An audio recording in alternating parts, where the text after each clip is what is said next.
Assalamualaikum warahmatullahi wabarakatuh.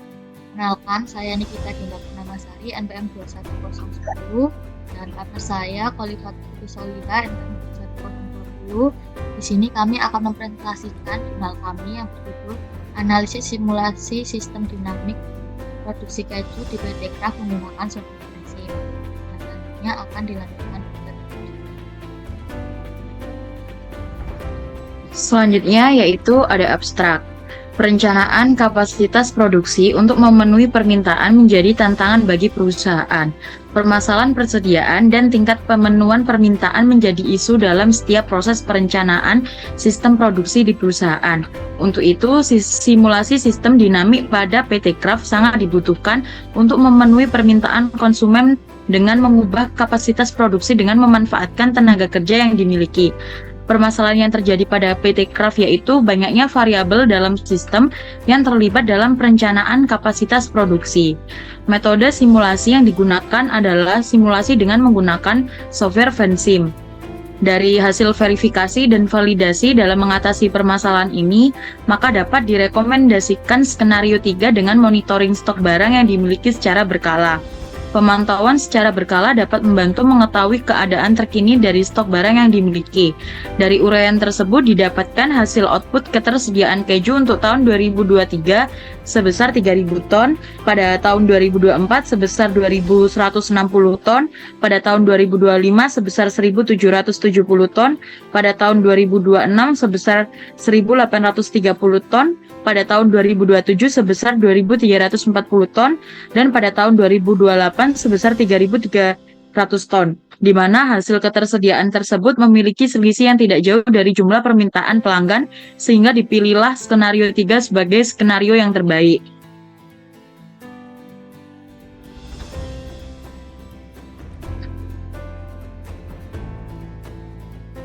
Selanjutnya yaitu pendahuluan. Pada penelitian kali ini, studi kasus yang digunakan yaitu tentang simulasi sistem dinamik produksi keju di PT Kraft dengan menggunakan bantuan aplikasi Fansim.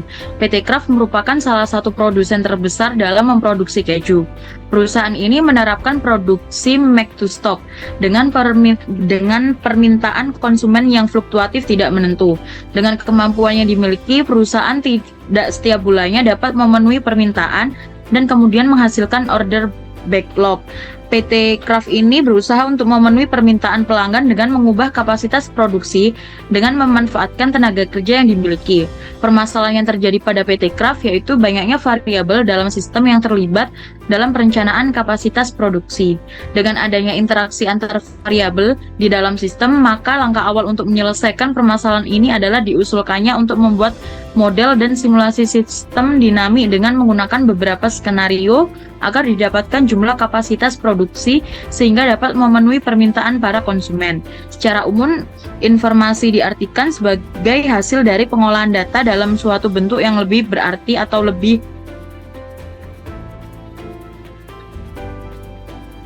berguna bagi yang menerimanya, yang menggambarkan suatu kejadian-kejadian yang nyata yang kemudian dapat digunakan sebagai salah satu pertimbangan dalam mengambil keputusan. Lebih mudahnya, informasi merupakan data yang terlebih dahulu diklasifikasikan atau diinterpretasi atau diolah untuk digunakan dalam proses pengambilan keputusan.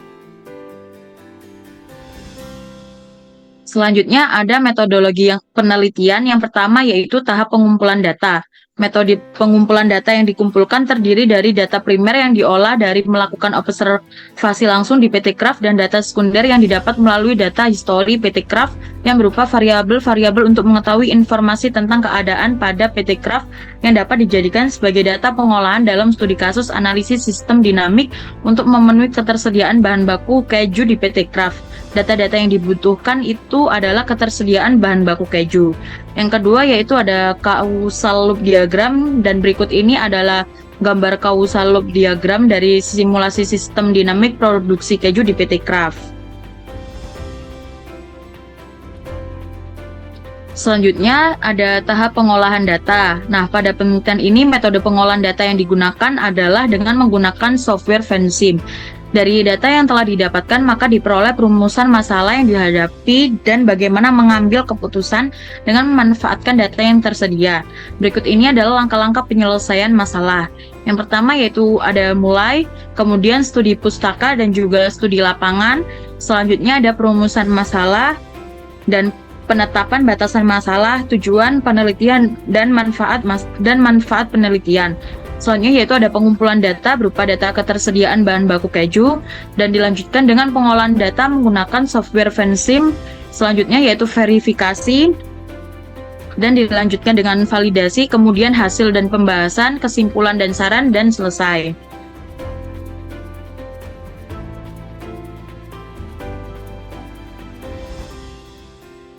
Nah, selanjutnya adalah bab 3, yaitu hasil dan pembahasan. Tetapi sebelum kita memulai di bab 3, lebih dahulu melihat untuk pengaplikasian studi kasus kami ke dalam software Vensim. Berikut adalah video.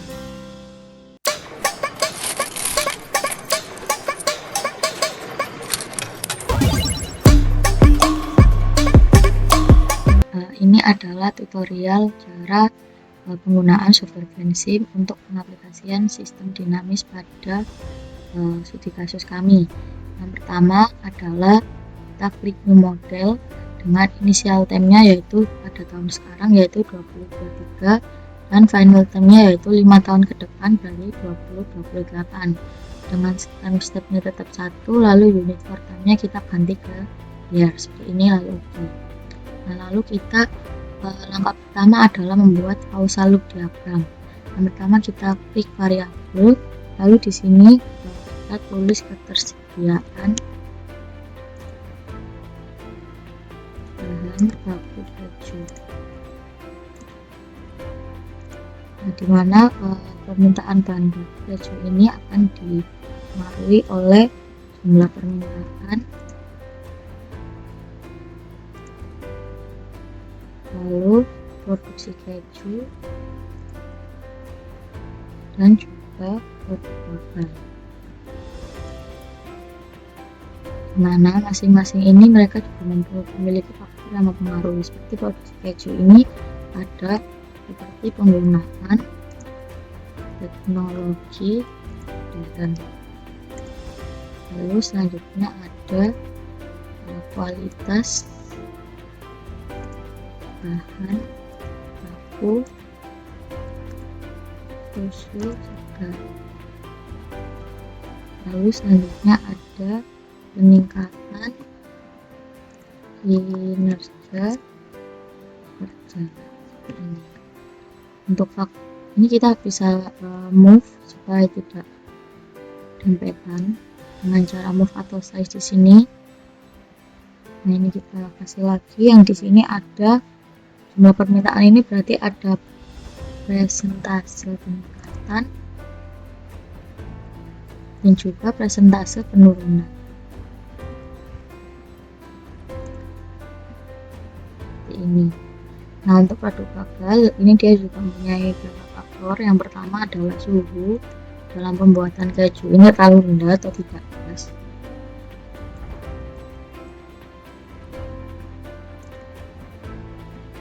Lalu selanjutnya ada mesin rusak. Dan yang terakhir adalah takaran enzim membuat keju itu tidak pas.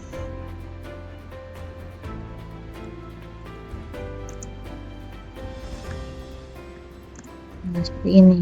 Setelah ini kita rapikan dulu biar situ. Kita taruh sini saja. Nah, setelah itu kita klik row ini, dimana ini akan menghubungkan antara variabel-variabel tadi. Menggunakan teknologi modern di sini. Saja. Ini.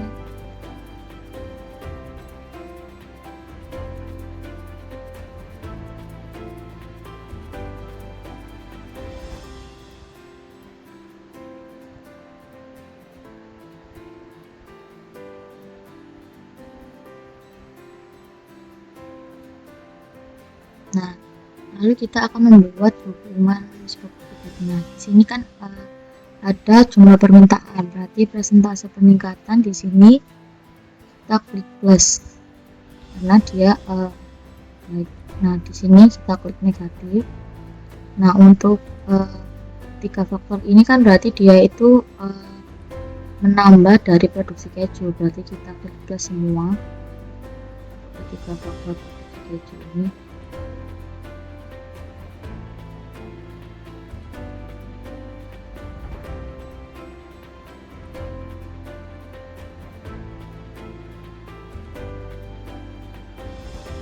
Nah, ini sudah ini. Terus yang di sini ini kan sebenarnya itu faktor negatif ya, tapi karena dia 3 faktor ini yang bakal meningkatkan produk gagal, maka dia ke produk gagal ini kita tetap memakai plus.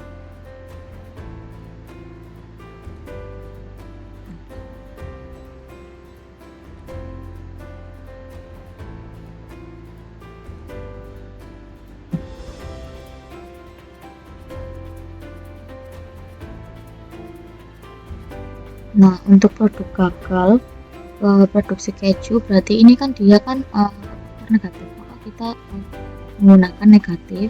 Nah, dari produksi keju ketersediaan bahan baku keju ini kita klik plus. Nah, lalu untuk jumlah permintaan ketersediaan keju kita juga plus.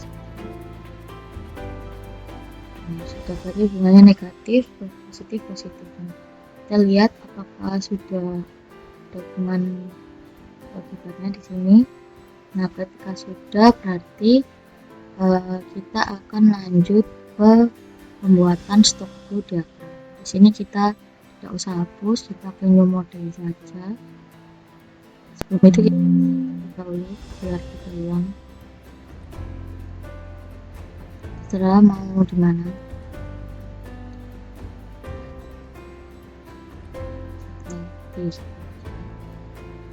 Save dulu. Lalu kita akan ke model, kita kembali ke tadi 2003. Ini kita pakai ya. Nah, ini. Nah, kita membuat struktur diagramnya. Yang pertama kita pakai level. Nah, levelnya di sini ada 2, yaitu jumlah permintaan dan juga ketersediaan bahan ini. Ini kita ini biar bagus.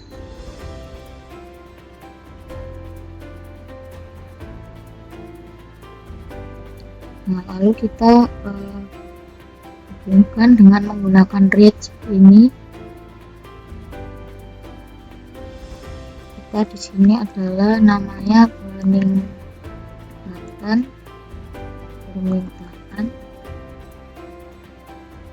terus teknik yang keluar.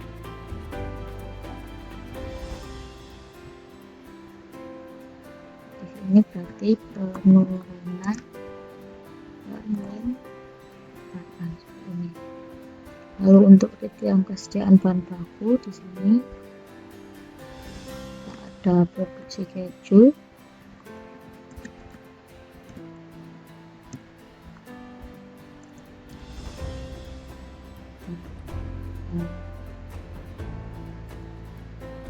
maaf tadi itu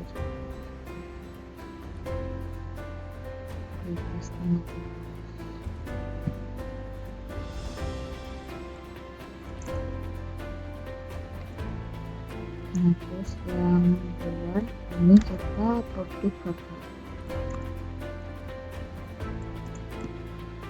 Nah, dimana ini juga ada variabelnya. Yang penurunan permintaan ini kita punya presentase penurunan. Terus di sini ada yang punya presentase peningkatan. Lalu yang di sini ada penggunaan teknologi modern seperti 3 faktor yang sebelumnya.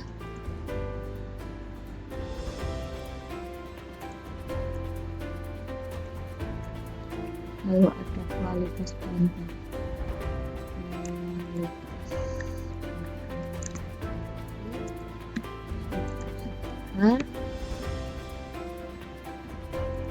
Yang terakhir adalah peningkatan kinerja pekerja.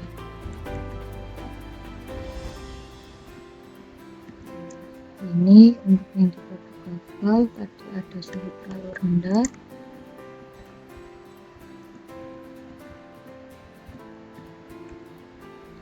lalu ada mesin rusak,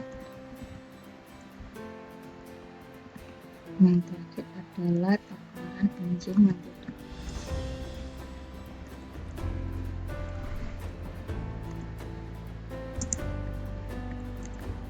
Nah, ini. Lalu sama kita hubungkannya itu menggunakan row. Nah, ini kita hubungkan di level di rate-nya sini. Ini hubungkan semua.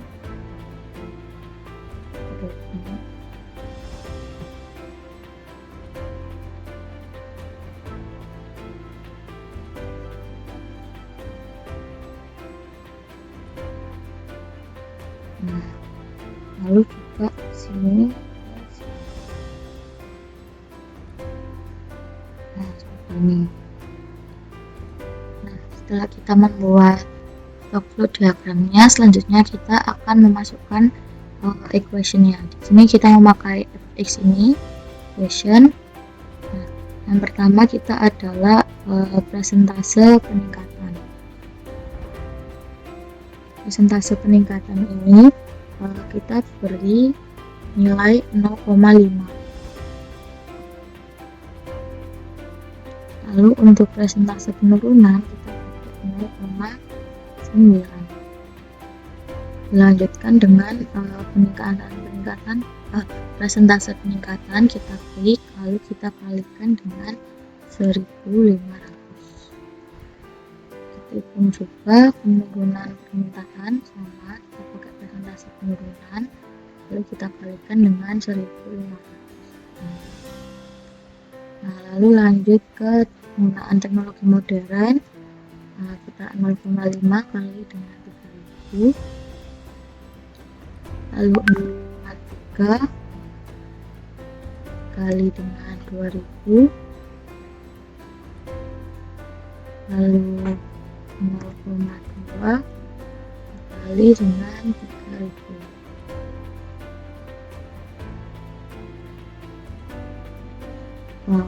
Untuk yang terlalu rendah sama, kita kalikan 0,4 dengan 300.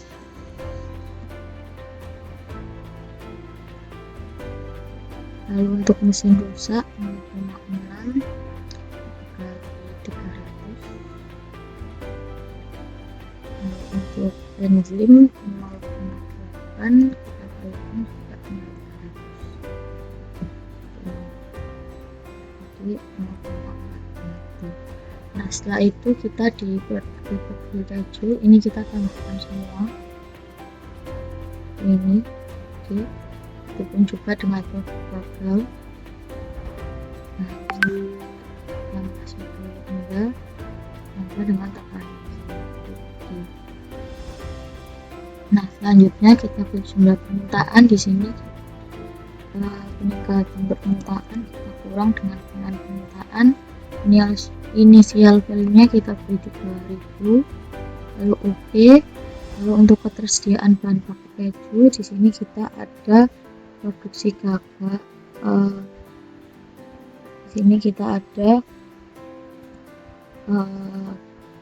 produksi keju, kita kurang dengan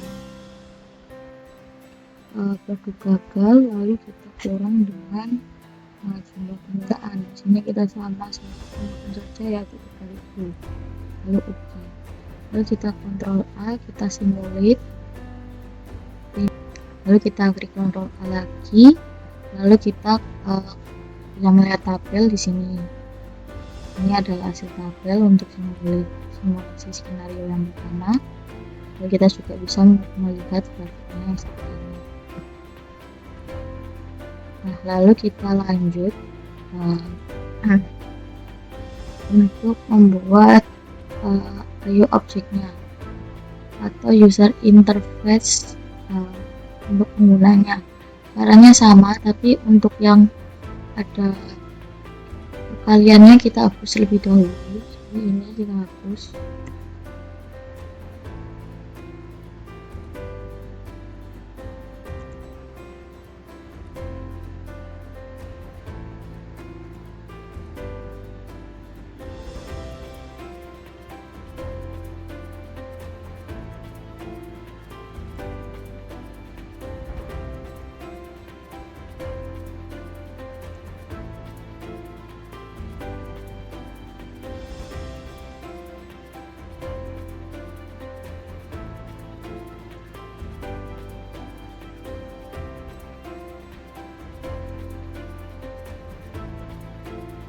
Ini dipastikan sudah tidak ada perkalian lagi. Lalu kita ke view 1 ini, lalu kita ke new. Nah, di sini kita pakai IO object. Nah, di sini kita pakai output broadband, status level, kita ke jumlah permintaan, dan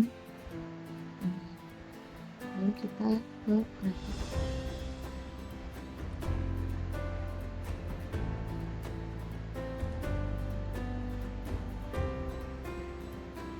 Lalu lagi kita membuat broadband,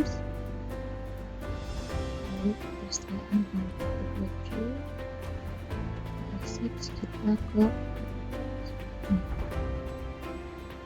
lalu buat lagi, tapi kita untuk yang auxiliary yaitu produk keju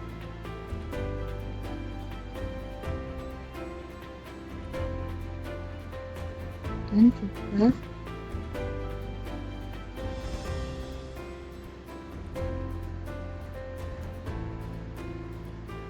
produk kapal.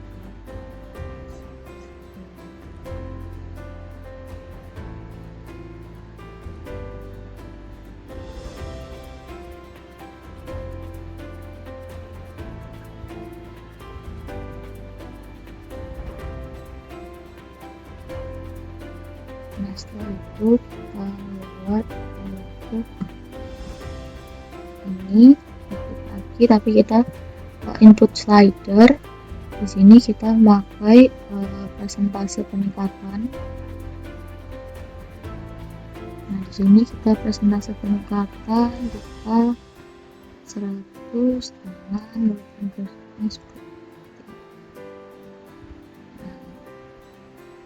kita buat sama presentase penurunan.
Nah, setelah seperti ini kita bisa rapatkan. Nah, ini saya ke horizontal ini presentasi peningkatan semua, ini presentasi penurunan. Setelah itu kita kontrol A seperti ini, lalu kita ke sintesis. Lalu kita klik yes. Nah, seperti ini kita bisa adjust sesuai yang kita mau. Begitupun juga nanti di stok flow diagramnya nanti juga akan berubah, kita bisa nanti ganti seperti ini. Sekian dari pembahasan pengaplikasian supervensi. Pembahasan jurnal akan dilanjutkan setelah ini. Terima kasih. Nah, setelah melihat video pengaplikasian tadi, maka dilanjutkan dengan bab 3 yaitu hasil dan pembahasan. Di sini yang pertama adalah langkah verifikasi dan validasi. Jadi verifikasi ini model yang telah dibuat, kemudian diverifikasi apakah terjadi error atau tidak.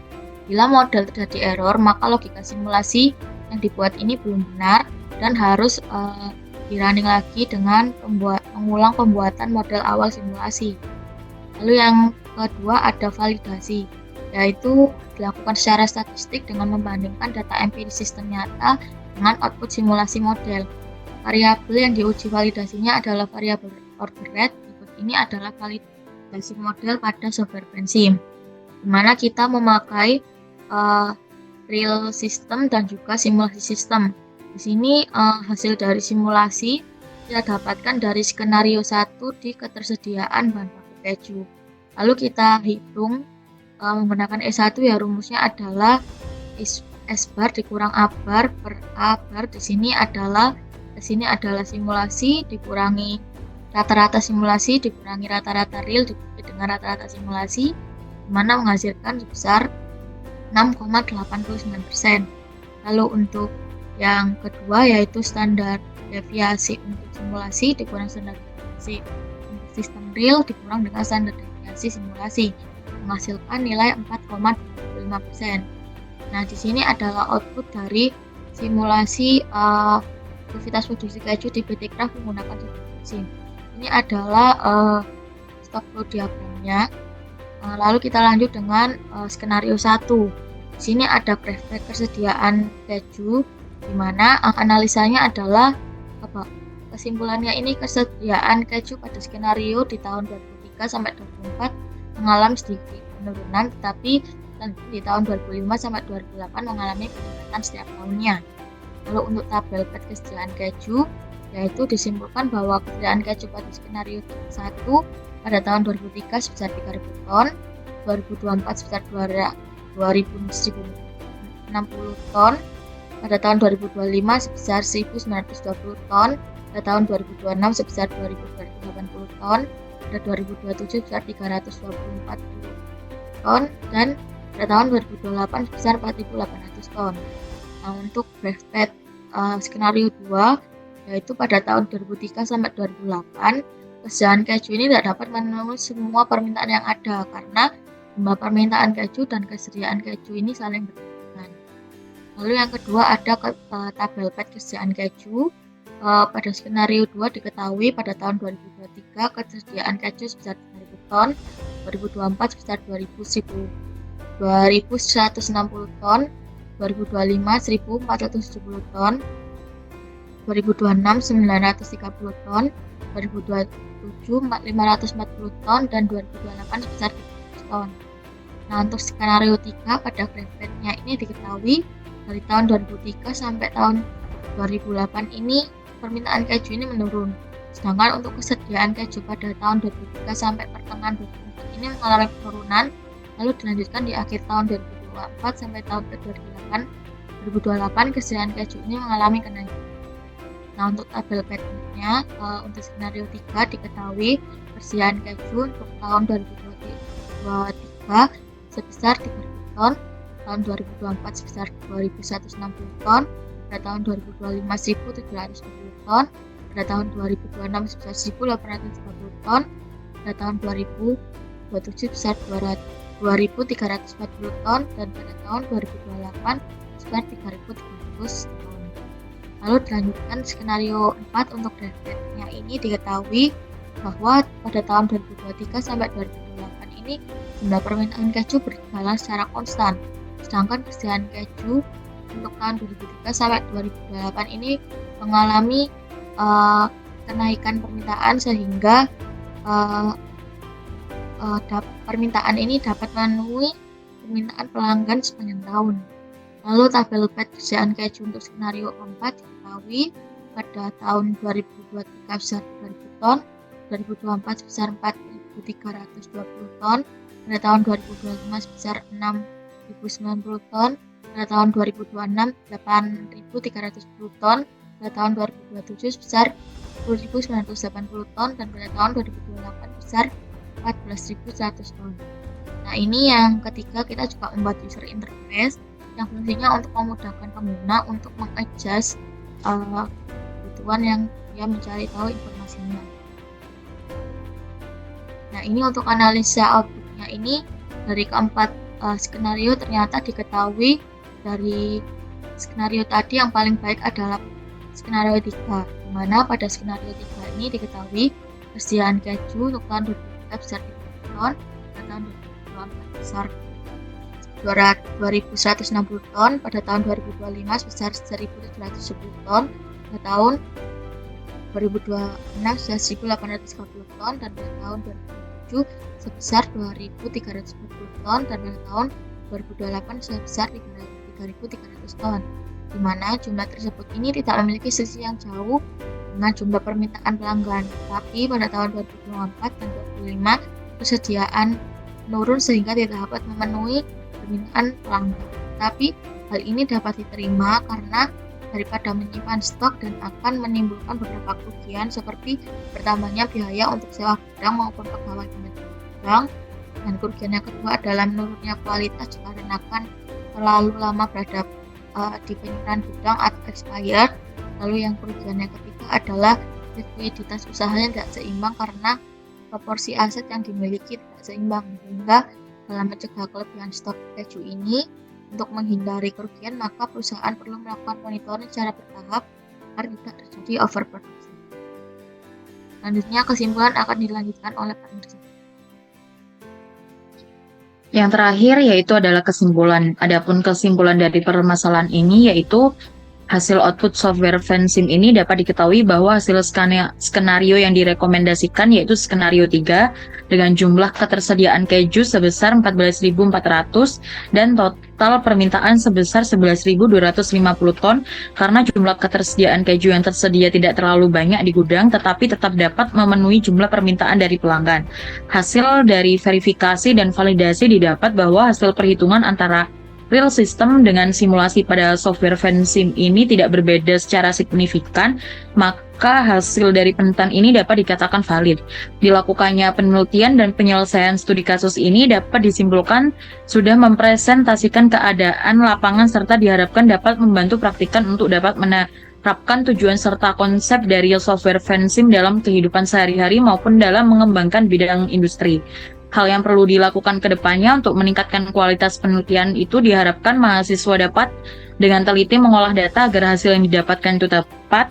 Melihat dari apa yang dihasilkan penelitian, dapat disimpulkan bahwa dengan menggunakan software FanSim ini dapat dijadikan metode dari penelitian-penelitian lain yang lebih luas lagi dan dapat digunakan untuk menyelesaikan permasalahan terkait simulasi sistem dinamik produksi keju di PT Kraft.